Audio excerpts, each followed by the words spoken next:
என்னது இவரா? தலைவருடைய 173 பரபரப்பாக பேசப்பட்டு வந்தது. இந்த தலைவருடைய 173 அப்படின்னு சொல்லும் போதே அது உலகநாயகன் கமலஹாசனுடைய ப்ரொடக்ஷனில் சுந்தர் சியோடைய டைரக்ஷனில் சூப்பர் ஸ்டார் ரஜினிகாந்த் நடிக்க போகிறாங்க அப்படின்னு சொல்லியிருந்தாங்க.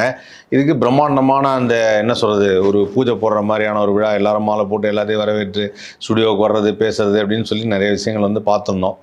பட் அந்த சமயத்தில் தான் திடீர்னு ஒரு நியூஸ் வந்தது, இல்லை சுந்தர் சி இந்த படத்துலேருந்து விலகுகிறார் அப்படின்னு சொல்லி அவரே லெட்டர் எழுதி வச்சுட்டு போகிறதா சொல்லியிருந்தாங்க. அப்படி சொல்லும்போது ஐயோ என்னது சுந்தர்சி போயிட்டாரு.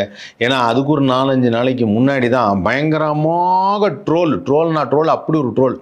அரண்மனை 5 இவர் தான் நடிக்க போகிறாரு, அரண்மனை 5 தான் எடுக்க போகிறாரு. ஏற்கனவே சுந்தர்சி படத்தில் வந்து ஏகப்பட்ட ஹீரோயின்ஸ் இருப்பாங்க, அப்போ ரஜினி படம் இதில் நிறையா ஹீரோயின்ஸ் வருவாங்க, இப்படிலாம் நிறைய பேசிகிட்டே இருந்தாங்க. அப்போது யார் பண்ணுறா அப்படிங்கிறது மிகப்பெரிய கேள்விக்குறியாக இருந்தது. திடீர்னு ஒரு பக்கம் ஒன்றே சொல்லிட்டாங்க, இல்லை சார் இந்த படம் யார் தெரியும்ல, வெங்கட் பிரபு டைரக்ட் பண்ணுறாரு அப்படின்ட்டாங்க.